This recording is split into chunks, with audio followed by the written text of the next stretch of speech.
avoiding making cruder noises.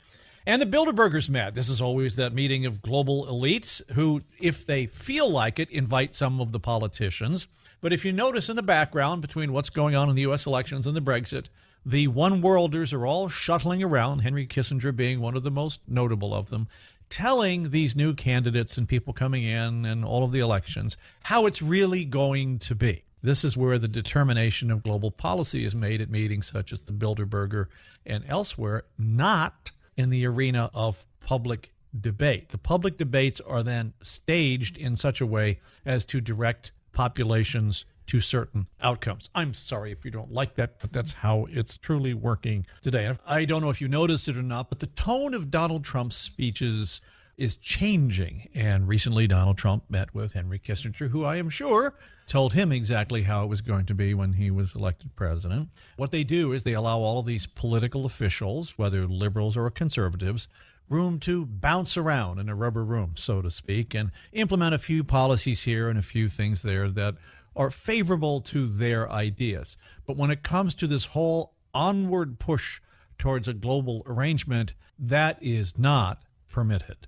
But I wanted to do something just a little different here. Since it's summertime and we do our perspectives background, the former mayor of London, Boris Johnson, created howls of outrage from Belgravia to Brussels over his observation that Hitler, like the European Union, had tried to unify Europe under a single authority. It's been interesting how a number of controversies that are going on in Europe aren't quite as closely followed here by people in the United States. Someday the United Statesians will stop just learning to look at their own navels and look at things elsewhere in the world. But, for example, the German parliament's acknowledgement that the genocide of Armenians by the Turks in the beginning of the 20th century was really genocide. And, of course, Recep Erdogan, the president of Turkey, has just been going crazy, threatening Germany all over the place, which then in German minds is bringing to question the credibility of Turkey as a NATO partner or even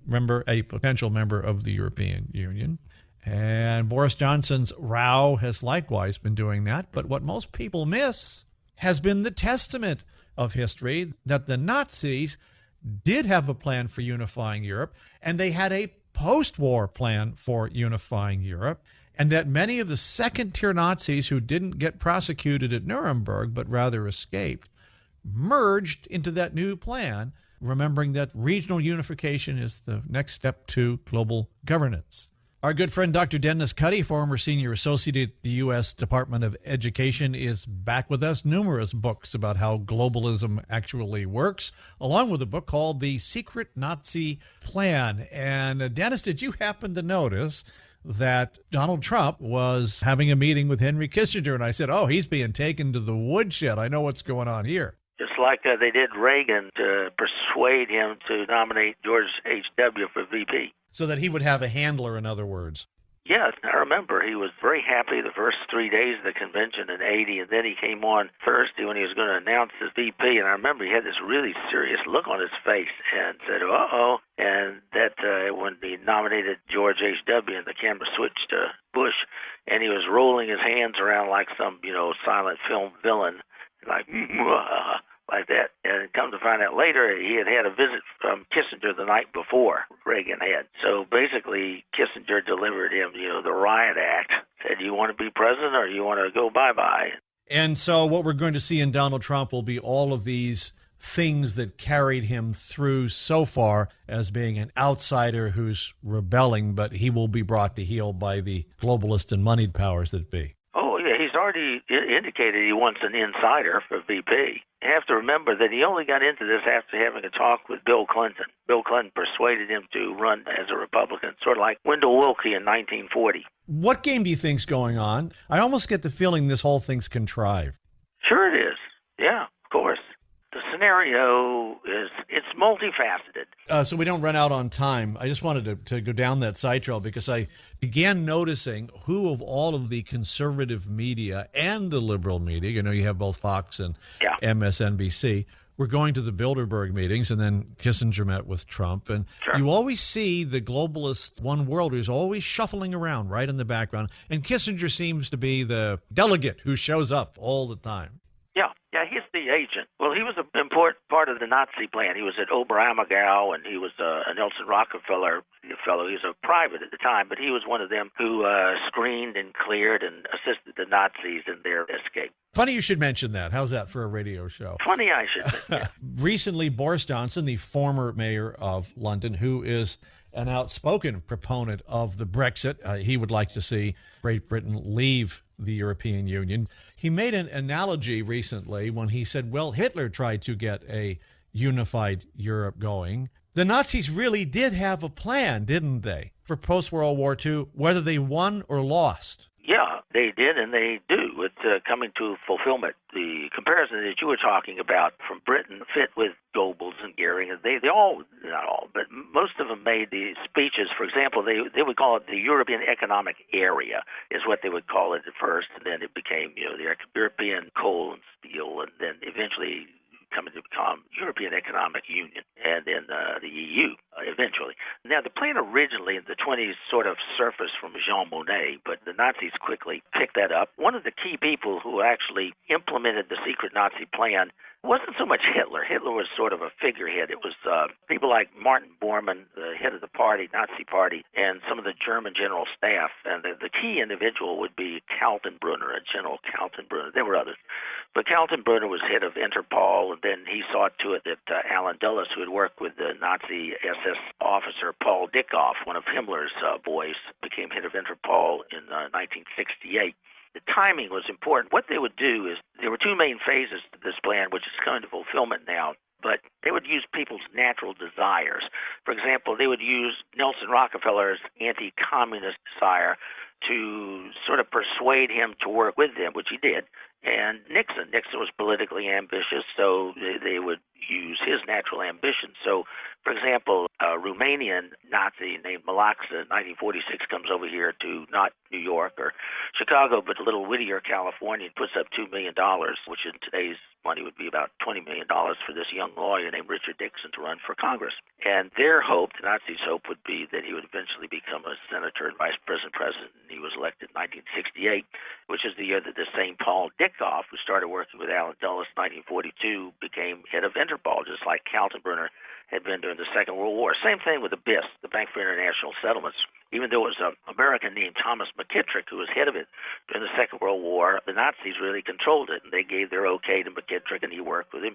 He took care of their goals for them. And Interpol is very, very important, because if you're going to have a secret Nazi plan and you're going to disperse your agents all over the world, and they did, Turkey, Iran, Egypt, the U.S., Argentina, all over the place, you want to be head of Interpol so you can keep tabs on if anybody's after them. Like, is the Mossad after them? You want to warn the guys wherever they are. So Interpol was very strategically important for them. And there's several key points in all this. For example, in terms of the basics of the plan, what you have is about 200 to 300,000 second, third level Nazis going underground in Germany alone in 1943. And they would be shopkeepers, no more swastikas and goose-stepping and all that. They would even place some of these second, third level Nazis at concentration camps. So when the Allies come in and liberate the concentration camps, they'd say, oh, look at that poor man. We'll have to take him back to, Pennsylvania or somewhere and help the poor guy. So there were a lot of Nazis here. They had various plans. So, for example, there were plans external to Germany, which would involve Nazis, like Operation Ajax, was where we and the Nazis, our agents over there, overthrew the elected government of Iran in 1953. There was Operation Ashcan Dustbin, as it's called, and that included prominent Americans that worked with the Nazis. About 300 American corporations, companies, continued to work with the Nazis during World War II. This was about shutting that up, and Nelson Rockefeller saying, we need to keep that under wraps, that all these prominent Americans are still helping the Nazis. That was that plan. There was Operation Barbarossa, where the Nazis tried to make a deal with the British to join together and to turn quickly against the Soviets. But Winston Churchill spilled the beans. He told Stalin about it. There was Operation Bedman, which covers American money, a lot of American money to Nazi supporters in Iran. There was Operation Birch Tree, and that one produced fake birth certificates, ID cards, so the Nazis could go to various places around the world and appear to be, a Swiss citizen or whatever. There was Operation Bloodstone, and that was limited to 1948 to 1950. That brought Nazi collaborators to the U.S. for their intelligence abilities and covert operations. We would use them to kill people for us. Like, don't dirty your hands. Let me see if I understand what you're saying here. So, there were we knew about the rat lines after World War II as well. Right. So the first tier of Nazis, Goebbels, Himmler, Eichmann was 1960 in Israel, but that group, probably a lot of the Gestapo, were tried at Nuremberg, or they went through a process of Entnazifizierung, meaning denazification, quote unquote. So then what you're saying underneath that is a second tier of people that we decided to use in the West. Yeah. There's second, third level Nazis, and then there's another group. We had these various operations. We call it Operation Eagle Flight. That's where Nazis, Bormann had tons of money. He had $180 billion at his disposal in 1943 with 2 years to go, which would be $2 or $3 trillion today. That's where they would buy up the stocks and bonds and so forth so they could control corporations around the world, so that by the end of World War II, Bormann had control of at least 750 corporations around the world. They weren't, flying the Nazi flag or anything. What he'd do is they would get front men. They would send some German general staff guys or SS guys to successive countries, like to Switzerland, then France, to Spain, then Argentina, like that. And they would look Iranian and speak Farsi, and they would go to Iran. And they would find a willing national there and say, you want to be filthy rich? And the guy would say, yeah, I want to be filthy rich. They say, okay, we'll put up the money. You'll be the face of the corporation, but we'll call the shots from behind the scenes. So it appeared to be simply, some Iranian or some Turkish person or some Argentinian or whatever. And so for Operation Eagle Flight, we'd buy up stocks and bonds, and we have trademarks and copyrights and patents and stuff like that. That's what they would do to control these corporations. Then there was Operation Mockingbird. That began in 1948 with Nazi influence on our press and the media around the world. Operation Paperclip was where Nazi scientists were brought to the U.S., like Werner von Braun, became head of NASA's space program in the 1960s. I think another one was head of Bell Aeronautics, a big level Nazi and so on. There was Operation Sunrise, and that was begun by Allen Dulles in 1945. That was a general plan to help the Nazis escape, have their escape routes where they would go, maybe sometimes with some help from some Vatican people. Now, it wasn't that the Pope loved Nazis. He didn't. But oftentimes what would happen is the Allies would say, the communists, the Soviets are coming from the East. We don't want them to grab the scientists, so Vatican, please help us, get these Nazi scientists out. So there's various escape routes. People think the Vatican is this monolith, and maybe organizationally It is, but there is a lot of internal skullduggery that goes on, and the left hand doesn't know what the right's doing either. The other phase of the plan were where these people, as I said, would go to two successive countries going around the world. And ultimately, what they would do is these people, they would insert themselves into banking, whether it's France or the U.S. or Argentina or someplace. They would get into the press. They would take control of chambers of commerce, of labor unions. Part of the plan was people were to be conditioned to a stage where they couldn't trust their political leaders. I'll just read this. This is from Sumner Wells, who found out about the secret plan. He said only part of it is revealed now.